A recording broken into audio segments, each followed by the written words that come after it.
অন্য দেশের প্রভুত্ব স্বীকার করে সে দেশের স্বার্থ রক্ষা করতেই যেন তেন নির্বাচনের নামে ক্ষমতা দখল করে আছে নতজন সরকার।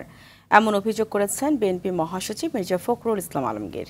নিজেদের অধিকার নিজেদের আদায় করে নিতে হবে, অন্য কেউ আদায় করে দিবে না বলেও মন্তব্য করেন ফখরুল। রাজধানীতে ফারাক্কা দিবসের আলোচনায় এইসব কথা বলেন তিনি।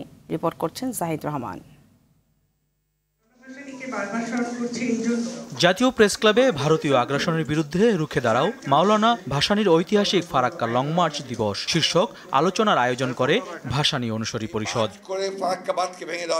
আলোচনায় অংশ নিয়ে বিএনপি মহাসচিব বলেন, সবসময় বাংলাদেশকে নিয়ন্ত্রণে রাখতে চেয়েছে ভারত। শুধু ফারাক্কা নয়, অভিন্ন সব নদীর পানি বন্টন নিয়ে গড়িমসি করেছে প্রতিবেশী দেশটি। দল মত নির্বিশেষে সমস্ত ভেদাভেদ ভুলে আজকে একত্র হয়ে এই ভয়াবহ দানবীয় যে একটা সরকার, মনস্টাস যে একটা গভর্নমেন্ট, নিজেদের বৃত্ত তৈরি করা আর অন্য দেশের যে প্রভুত্ব সেটাকে মেনে নিয়ে তাদের যে স্বার্থ সেই স্বার্থকে রক্ষা করা।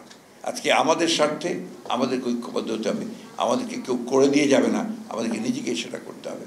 বিভিন্ন রাজনৈতিক দলের নেতারা ফারাক্কা পানি বন্টন চুক্তি বাস্তবায়ন না হওয়ার জন্য বর্তমান সরকারকে দায়ী করেন। কেউ আবার বলেন যতদিন জীবিত আছে তাকে নড়াতে পারবেন না। আর আমি দেখি সরকার এমনি নড়ছে, কারণ রিজার্ভ নাই।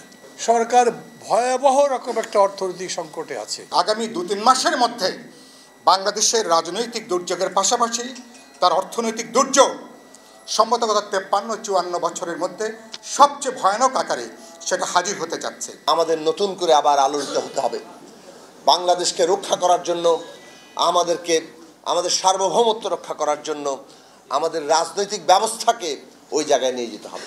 জনগণকে ঐক্যবদ্ধ করে আন্দোলনের মাধ্যমে দাবি আদায়ে কৌশলী হতে হবে বলেও মন্তব্য করেন বক্তারা। চুক্তি অনুযায়ী যতটুকু পানি বাংলাদেশকে দেওয়ার কথা ছিল সেইটুকু পানি বাংলাদেশ পায় নাই। জাহিদ রহমান, RTV, ঢাকা।